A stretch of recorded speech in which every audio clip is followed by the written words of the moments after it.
ತುಮಕೂರು ಜಿಲ್ಲೆ Koratagere KSRTC bus ನಿಲ್ದಾಣದ ಎದುರು ಇದ್ದ ಕನ್ನಡ ಧ್ವಜವನ್ನು ಫೆಬ್ರವರಿ 24, 2025ರಂದು ತೆರವುಗೊಳಿಸಿದ್ದನ್ನು ವಿರೋಧಿಸಿ ಮಾರ್ಚ್ 3, 2025ರಂದು ಕನ್ನಡ ರಕ್ಷಣಾ ವೇದಿಕೆಯ ಕಾರ್ಯಕರ್ತರು ಪ್ರತಿಭಟನೆ ನಡೆಸಿದರು.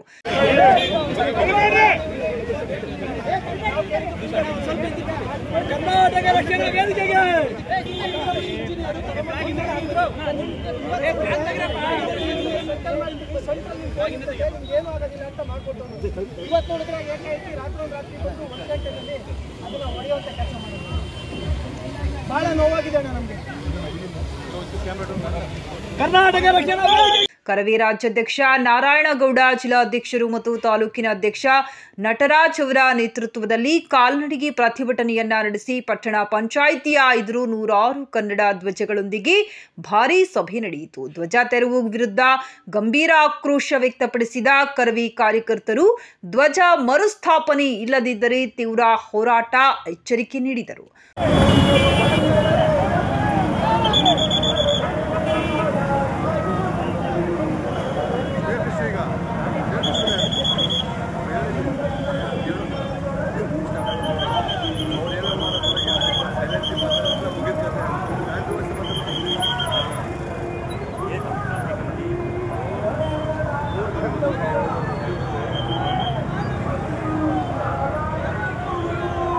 ನಾರಾಯಣಗೌಡರು ಮಾತನಾಡಿ, ನಾವು ಕನ್ನಡಕ್ಕಾಗಿ ಜೈಲಿಗೆ ಹೋಗಲು ಸಿದ್ಧ ಎಂದು ಘೋಷಿಸಿ ಕನ್ನಡ ಭಾಷೆ, ನಾಡು, ನುಡಿಗೆ ಯಾವುದೇ ತೊಂದರೆಯಾಗಲು ಬಿಡುವುದಿಲ್ಲವೆಂದು ಹೇಳಿದ್ದಾರೆ.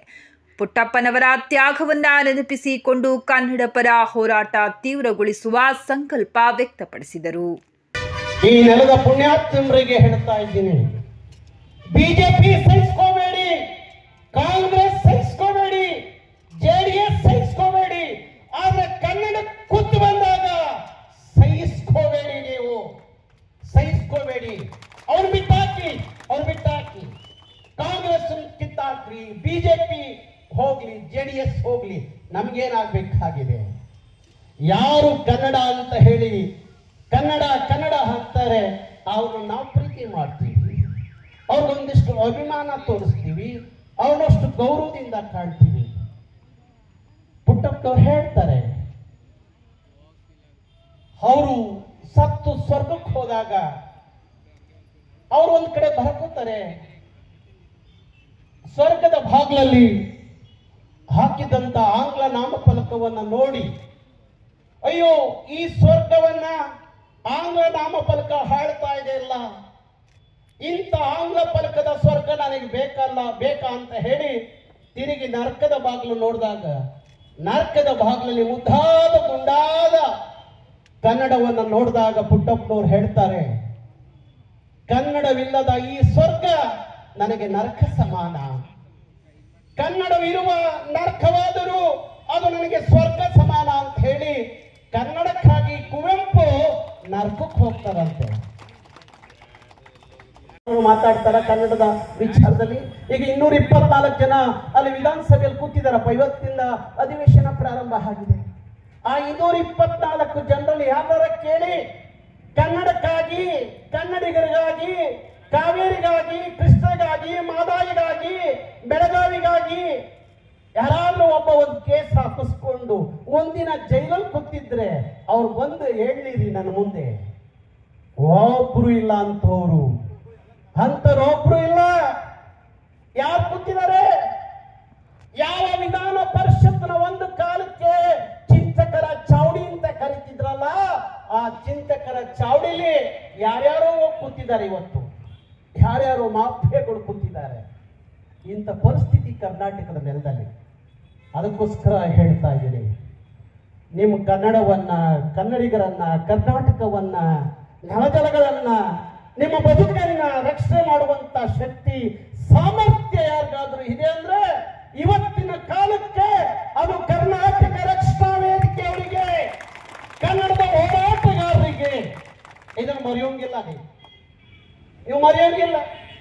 ನಮ್ಮ ಪೊಲೀಸರ ಮೇಲೆ ಯಾರೋ ನಾಡದ್ರೋಹಿಗಳ ಹಾನಿ ಮಾಡಿದಾಗ ಅವ್ರ ವಿರುದ್ಧ ಬೆಳಗಾವಿ ನಿಂತು ಹೋರಾಟ ಮಾಡೋರು ನಾವೇ. ಯಾರು ಬರಲ್ಲ, ಬಿಜೆಪಿಯವರು ಬರಲ್ಲ, ಕಾಂಗ್ರೆಸ್ನವರು ಬರಲ್ಲ, ಜೆಡಿಎಸ್ನವರು ಬರಲ್ಲ, ನಾವೇ ಮಾಡಬೇಕು.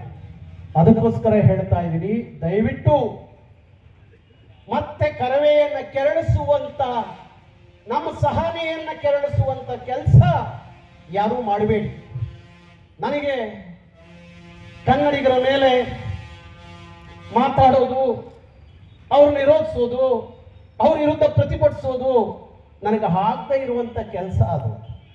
ಅದಕ್ಕೋಸ್ಕರ ಹೇಳ್ತಾ ಇದ್ದೀನಿ, ಕನ್ನಡಿಗರೇ, ಕೊರಟಗೆರೆಯ ಕನ್ನಡಿಗರು ನಾವು ಬರೋದಲ್ಲ, ರಕ್ಷಣಾ ವೇದಿಕೆಯವರು ಬರೋದಲ್ಲ, ನೀವ್ಯಾರು ಪ್ರತಿಯೊಬ್ಬ ಕನ್ನಡಿಗರು ಹೇಳಬೇಕು, ಯಾರು ಇದನ್ನು ಸಹಿಸ್ಕೋಬಾರ್ದು. ಕನ್ನಡಿಗರು, ಕೊರಟಗೆರೆ ಎಲ್ಲ ಕನ್ನಡಿಗರು ಇದನ್ನು ಖಂಡಿಸ್ಬೇಕು.